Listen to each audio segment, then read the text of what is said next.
I'll be a little self-serving here. This article that I'm posting, they can go on LinkedIn and download this. There's more than one thing there that they could do.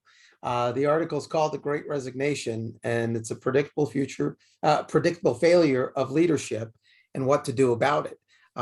There's lots of great suggestions within the article, and it's very well backed up with some studies and things that were done. So I'll be posting that later today, actually, on LinkedIn. And anybody who wants to look me up, they can find me on LinkedIn and take a peek at the article. I think it'll be very useful.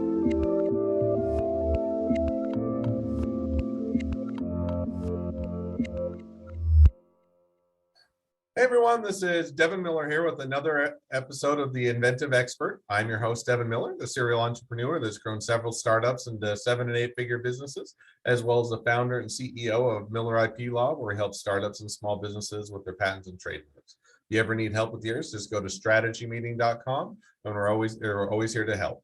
Now, today we have another great expert on the podcast, Boris Blum. And today we're going to be talking about a few different things, which I think are always very impactful and helpful to a business, which include, building a purpose-driven culture from within your business, and also talking about how it's much easier to build that from the inception or from the get-go as opposed to changing culture. Now, you can change a culture, but we're going to talk about why it's beneficial to get that started earlier, the better. We're also going to talk a little bit about some different actions that would be great within the business to take, and including, one of them that is getting people, employees, and other people that are working for you, as well as yourself, to show up with their best selves each day so they can be the most productive and get as much done and also have an enjoyable life doing it. And then we might also talk a little bit about the strategic alignment and building that within an organization. So with that much as an introduction, welcome on the podcast, Boris.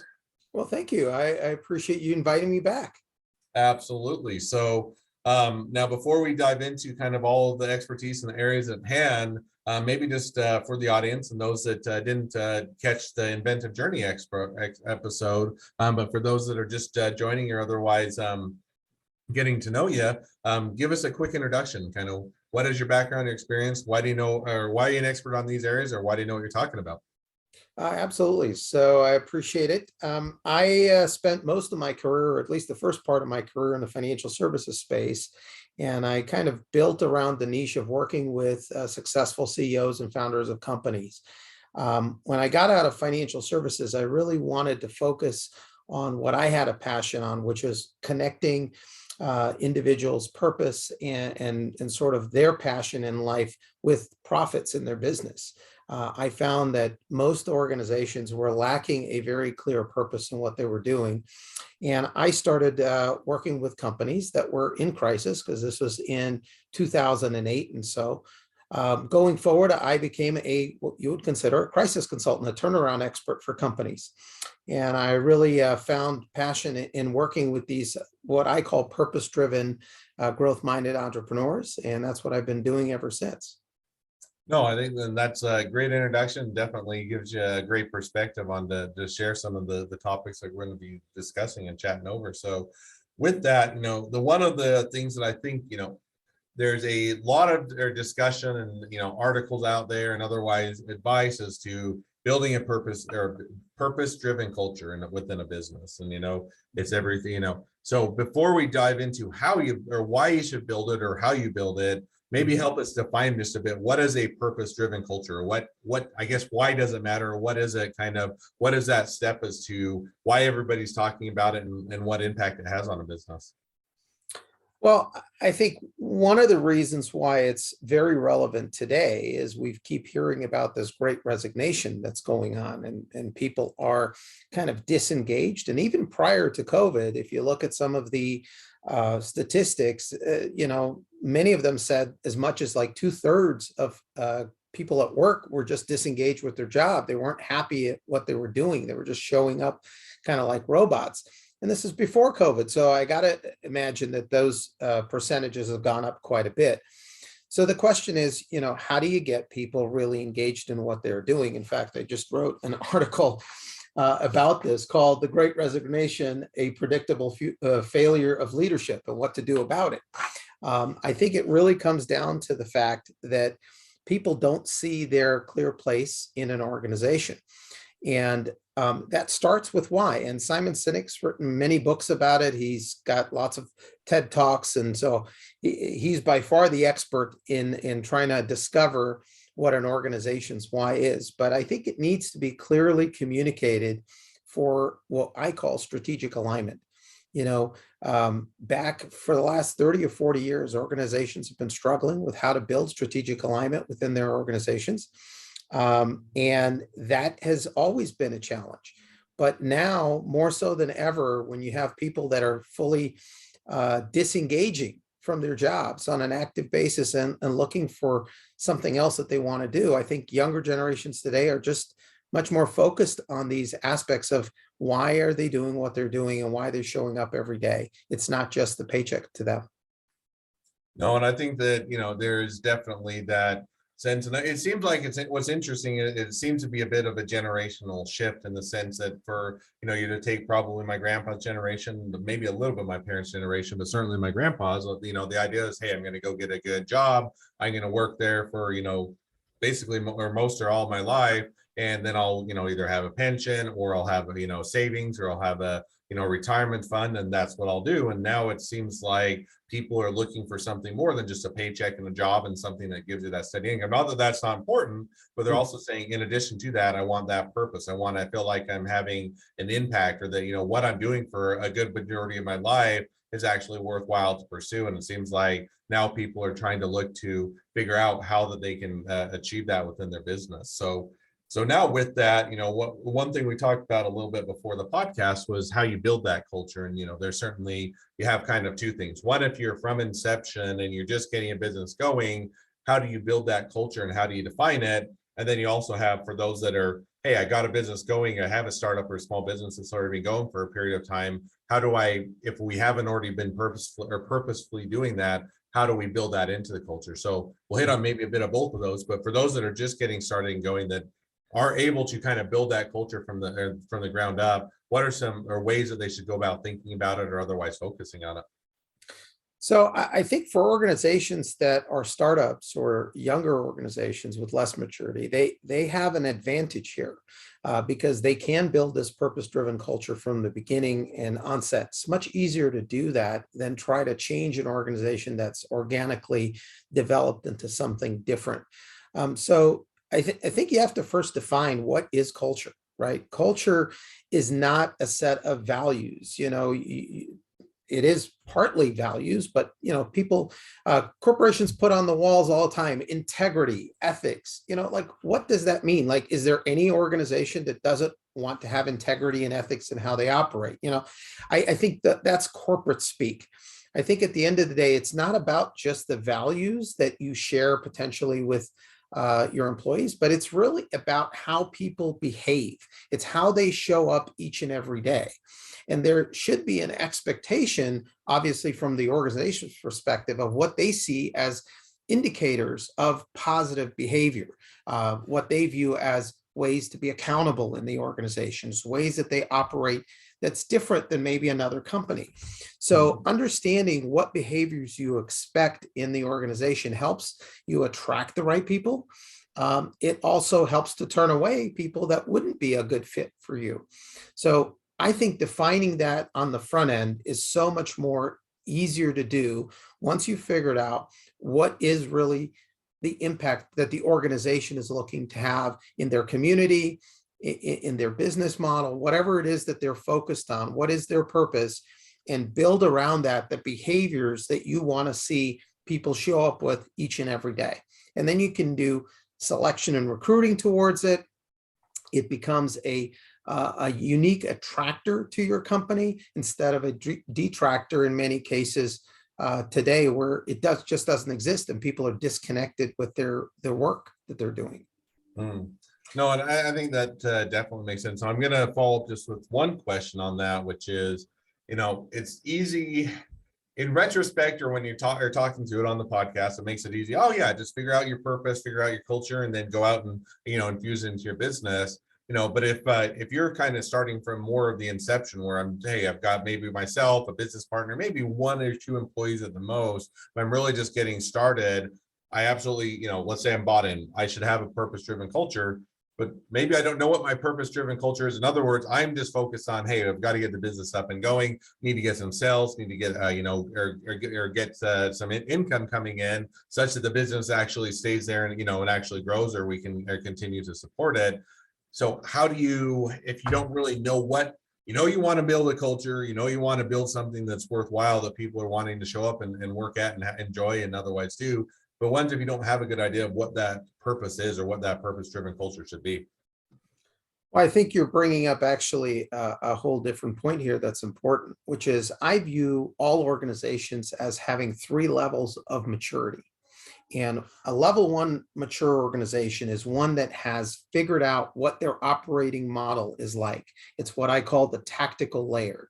They know what products they deliver, they know how they deliver them, they know what their unique way of doing things is within the organization. All of that has kind of been outlined, and they're able to deliver consistently what that experience and what that product looks like to the consumer. I think that if you're not there yet, it makes it really hard to build a really solid culture, right? Now, you need to have the culture on the front end. So if you think about how you're going to deliver the services and the products, and whether it's a blue collar or white collar environment, what is the business? You can build around the behaviors that you would expect people to have. And accountability, for example, well, maybe that's a really important distinction if you've got some kind of a business that is creative and has knowledge workers. But if you've got a blue collar environment, maybe accountability is not the number one thing, because people show up and they put screws in holes, or whatever the day-to-day function is. So you have to build the behaviors around the business and the service offering that you have. And that starts with the culture. That's how you build that first initial culture. But once you've mastered as an organization what I call level 1, which is tactical implementation, that's where you start to develop what we'll call strategy. And that's the second layer. And culture is a part of strategy, because it will determine whether you want to go after certain channels and certain ways of distributing the products and services, which is, I don't want to digress into a different area, but strategy is very flexible and culture is very fixed. Culture is something that is, think of it as a non-negotiable. This is how we show up each and every day to do what we do. And if you don't fit the culture, it's probably not a good fit as an employee to come on board. So understanding that tactical implementation, process and procedures is fixed, and culture is fixed. And in between there, what I call level 2 is strategy. And strategy is the reverse. It's actually very flexible. It needs to be flexible if it's a good strategy.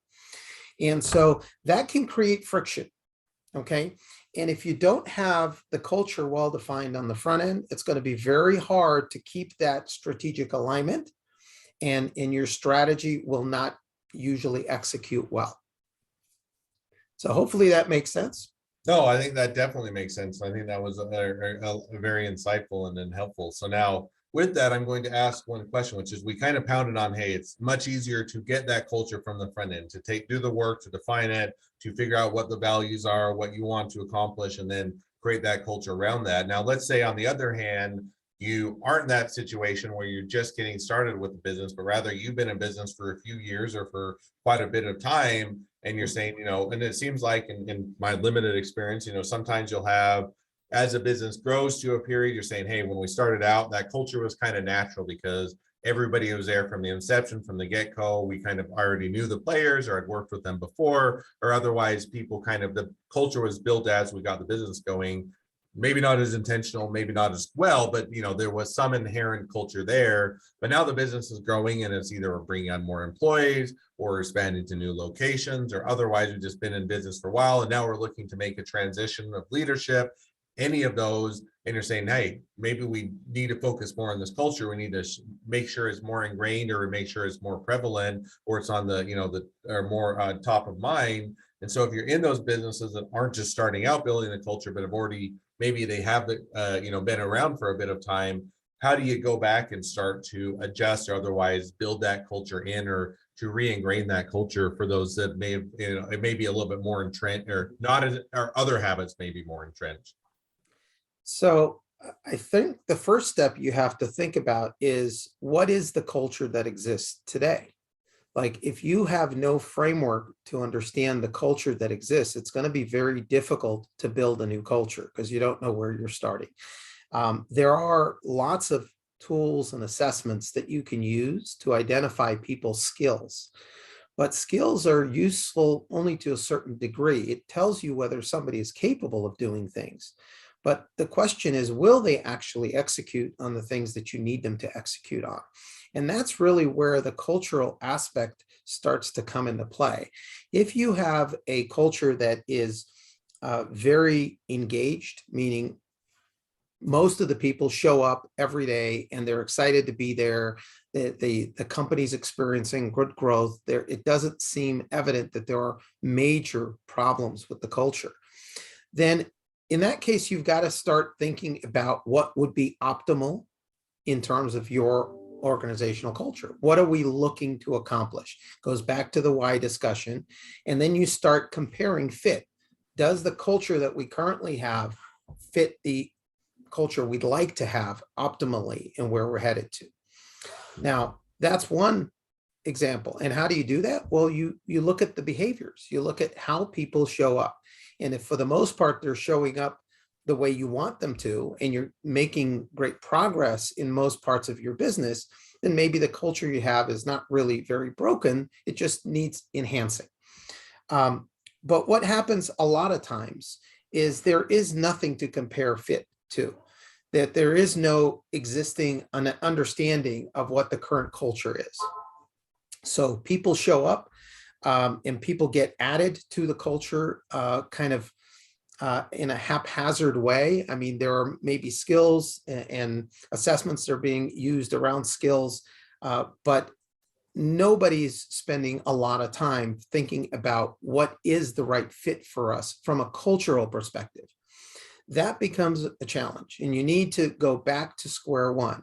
You need to say, what is our optimal? What are we looking for in a candidate? Not around the skills, but about whether they want to be here. Do they get it? Okay. Are they capable? And are they willing to deliver? Okay. So if you've got the right components, the person's got the skills, and they get what you're trying to accomplish from a cultural standpoint, you might have a good fit there, and you start adding people to the organization that are a fit. And people that are not a fit, sometimes you have to make those difficult decisions and say, maybe this is not the best place for them. Or you find another seat on the bus, as they would say, as Jim Collins says, you find a place where they actually do fit within the organization. Maybe it's not their current role. So there's different ways to assess it, but it all comes down to behavior. And how are people showing up each and every day? And is it what you want them to do? Where are the gaps? So now, and I think that it definitely makes sense and it is interesting. Now, I'll follow up with the question because, it seems like sometimes you can train culture, or I'll back up. Conventional wisdom, I've seen a couple different ones. You should hire culture. In other words, so whether or not someone's going to be a good fit with the culture is a lot of times made at the point of hiring as to whether or not they're going to buy in, whether or not they're going to like it, whether or not they're going to agree with the purpose. And others are saying, no, really a culture is a matter of training. In other words, a lot of people can fit within the culture, but they need to have the training or the skills or otherwise have the time and the support to do that. And so, which camp are you in, or which do you think makes sense? Or is it a combination of both? Is it more on you should be hiring for culture as you bring people in, and that's where you should focus? Or is it more on the internal, hey, we should focus on building our culture for within for existing employees and put a greater focus on that? Does that make sense? Sort of, yeah. So I think you have to look at how people are going to show up. There are three components in my mind. There's mindset, skill set, and tool set, right? So number one is, do they have the right mindset? Are they the type of an individual that's going to fit into your culture and going to help move things forward for you? I think that's an important piece of the assessment. Skill set is very clear. I mean, do they have the skills to do the job that you're looking to do? And there are a ton of different ways to assess that to make sure that they are capable of doing the job that you're asking them to do. And then tool set is all about giving them the resources. It's about the training. And this is something that's not their responsibility, it's your responsibility.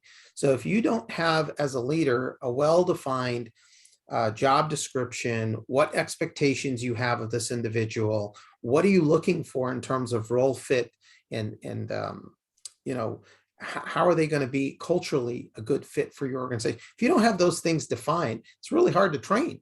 It's really hard to give them the resources and things that they need as a part of the tool set. So I think all three components have to exist. And I think you have to take, as a leader, you have to take your tool set ownership and make sure that you can deliver at that level, that you provide them the resources and the training that they need to do their job well. But ultimately, it's up to them to show up with the right mindset and skill set to deliver.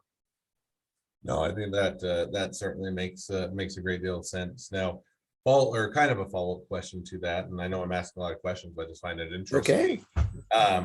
So, let's say you've done all the work, on the front end, you've tried to define the culture, you have, tried to hire for the culture, you've tried to do the training on the end, or training and otherwise make it transparent, give the resources, and otherwise do everything you can to build the culture.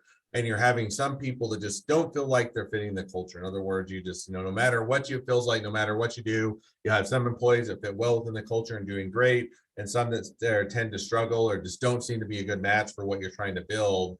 Is that something where, what is that cutoff point between you keep trying to help them to fit within the culture versus you're saying, hey, this just isn't the culture for you, and you're not going to be happy here, and so we need to part ways? Kind of, how do you make that balance, or how do you make that determination?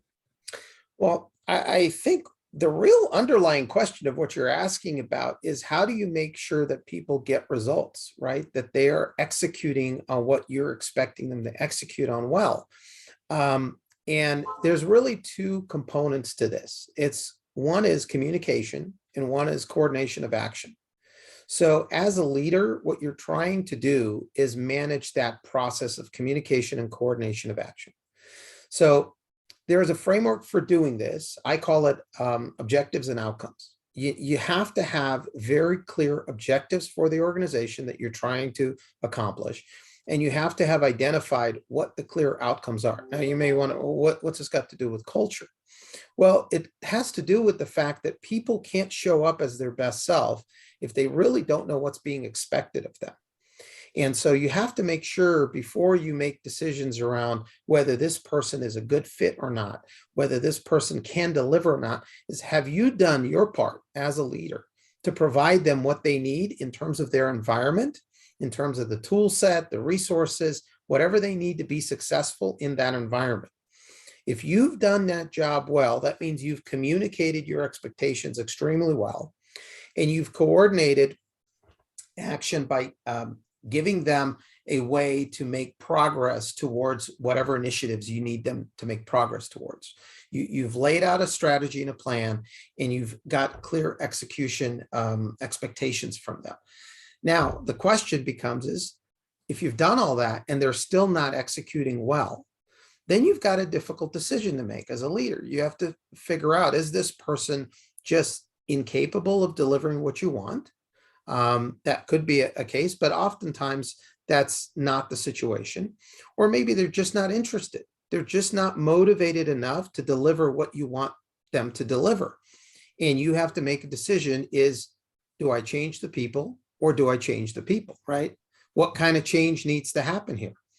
And if you come to the determination that this individual just won't deliver over the long term, and they're not interested in being part of your culture and your organization, they're just not passionate about what they're doing every day, then maybe you do have to change the people. You have to find somebody that's a better fit.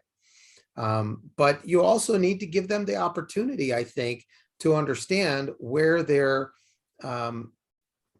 failing and in their delivery, and give them an opportunity to step up and say, you know what, I take ownership of some of this, and I can solve this. I want to solve this. I want to be a part of this organization. No, I think that that definitely makes sense. I mean, it always does seem to be a bit of a balancing act. At least for me, I found that, some people, the culture is just, no matter what you do, culture is just not going to be a good fit. And sometimes it's not their fault. I mean, sometimes if you're redefining or the culture is shifting or adjusting, or you just are better understanding what you want the culture to be, and maybe that they just simply aren't, through no fault of their own, just it's not the culture that they're going to enjoy and they're going to fit with. And so sometimes it's going to be that conversation of, hey, this may be my fault, or I may not have conveyed the culture was right for you, or we're making a culture shift or adjustment or whatever that might be. And then I think it's kinder to, for those people that just, it's not going to be a good fit, to let them go, because they're not going to be happy, and they're not going to show up and be their best, or perform to the best of their abilities. Mhm. And on the other hand, sometimes it's just a acknowledgement and helping them to understand what the culture is and what you're trying to accomplish and how they fit within that. And that training, that information can help them to make that mind shift. So I think that definitely makes sense. Well, I just want to add to that. I think, people are the most, they could be your best asset or your biggest liability as a company, right? And so people, you're investing as a leader into your organization by recruiting and hiring people on. And you have to think about it from an investment perspective. Does this make sense to continue to invest into this individual? Can I make good investments? In some cases, you can, by even providing some outside help, getting them a coach, getting them somebody to help work through some of their problems. A lot of times people don't execute because they're just not being challenged. I mean, think about that. It's all about perceived ability and perceived challenge, called tension management. Everybody shows up at work and they want to do well. I don't believe that they show up just because of a paycheck. Oftentimes you can tell who those are right on the surface. But people who really show up at work and they want to do well, but they're struggling making progress on their initiatives for whatever reason. Well, there's a process that you can utilize to help coach them through that and identify what are those blockages that are causing them not to deliver well over time. And then help them, if they really want the help, to become more productive, to execute better. And they become very valuable to you, and actually can become very valuable to themselves, because they get re-energized or re-engaged because now they're being challenged to actually deliver something. No, I couldn't agree more. I think that definitely makes sense. So, well, as we're now wrapping up the pod, we could talk about this for a long time. We didn't even get to some of the other fun areas that would have been great to chat on, but you know, always more things to talk about than time to talk about them. But as we start to wrap up, we've hit on a lot of different things that people could and should really get started with their business. As a business owner, you always have more things to do than ever time to do it, and you're always trying to balance things and what are the highest or most critical things, and how do you get those started. So if people are listening and they're saying, hey, here, what is one thing I can do, what's one takeaway that I should get started on, that I can get started on today, what would that one thing be? I'll be a little self-serving here. This article that I'm posting, they can go on LinkedIn and download this. There's more than one thing there that they could do. The article is called The Great Resignation, and it's a predictable failure of leadership and what to do about it. There's lots of great suggestions within the article, and it's very well backed up with some studies and things that were done. So I'll be posting that later today, actually, on LinkedIn. And anybody who wants to look me up, they can find me on LinkedIn and take a peek at the article. I think it'll be very useful. Awesome. Well, I definitely encourage, one is to connect up with you on LinkedIn, and then two, to check out that article and the other content that you're looking to, or that you're sharing, because it's definitely sounds like a great resource to get things going for the various businesses. So with that, as we wrap up, if people do want to connect up with you, such as on LinkedIn or otherwise reach out to you, connect up with you, they want to be a customer, they want to be a client, they want to be an employee, they want to be an investor, they want to be your next best friend, any or all of the above, what's the best way to reach out to connect with you or contact you or find out more? Yeah, best way for me is my email, which is Boris, Boris, at my-ceo.com. Or you can obviously look me up on LinkedIn. My information is there, and feel free to send me a message. Those are the best ways. All right. Well, I definitely encourage people to reach out, connect, and otherwise get engaged, because it's certainly an area that can make it or have a big impact with your business. As you said, the employees can be your greatest asset or your greatest detriment. So, well, with that, thank you again for coming on the podcast. It's been it's been a pleasure. Now, for all of you that are listeners, make sure to click subscribe, make sure to click share, make sure to leave us a review, because we want to make sure that everybody finds out about all of this great expertise that's being shared and helping other people as they are looking to build and grow their business. And on that note, if you ever need help with the patents, trademarks, or anything else to help grow your business, we're definitely here to help. And you can go to strategymeeting.com, grab some time with us to chat. Well, thank you again, Boris, and wish the next leg of your journey even better than the last.